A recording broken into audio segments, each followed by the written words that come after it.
હવે આપણે ઝાડવૃષ્ટિના પ્રકારો, વરસાદના પ્રકાર. તો વરસાદના મુખ્ય 3 પ્રકાર અહીંયા આપેલા છે. આપણે 3 જોઈએ.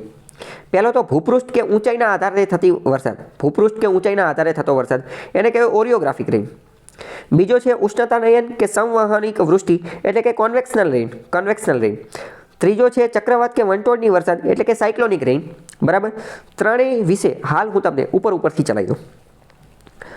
ઓરિયોગ્રાફિક રેન, ભૂપૃષ્ઠ કે ઊંચાઈના આધારે થતી વૃષ્ટિ, એના આધારે શું આપણે ક્યારેય વાત કરેલી છે? Right, very good. બરાબર. કે જ્યારે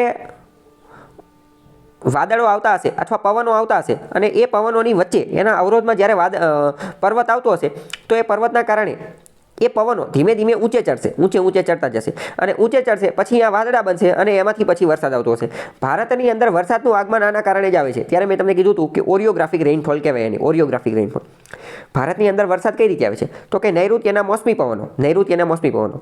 હકીકતમાં જે નૈઋત્યના મોસમી પવનો જે છે એ ટ્રેડ વિન્ડ જ છે. ટ્રેડ વિન્ડ વેપારી પવનો જ છે. વેપારી પવનો છે.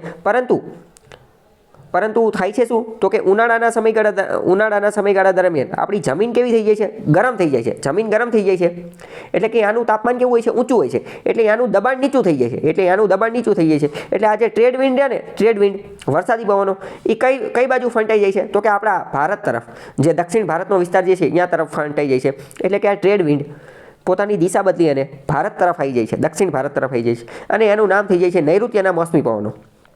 અને આ જે નૈઋત્યના મોસમી પવનો જે છે એ આપણી વેસ્ટર્ન ઘાટ, દક્ષિણ ઘાટની જે વેસ્ટર્ન ઘાટ, પશ્ચિમ ઘાટની જે પર્વતમાળા જે છે પશ્ચિમ ઘાટની પર, એની હારે ઉપર ચડતા જાય છે અને પછી ત્યાં જે છે એ વરસાદ આવી જાય છે.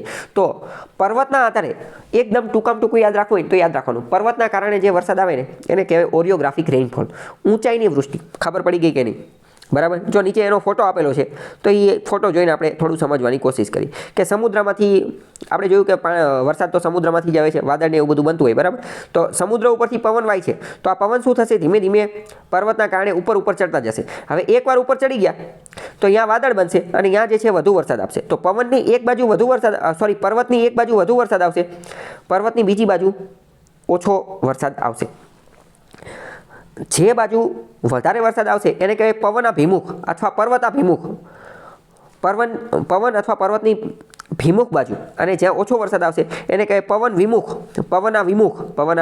વિમુખ એટલે છૂટું થઈ જવું, કે અહીંયા એટલો બધો વરસાદ આવતો નથી. બરાબર.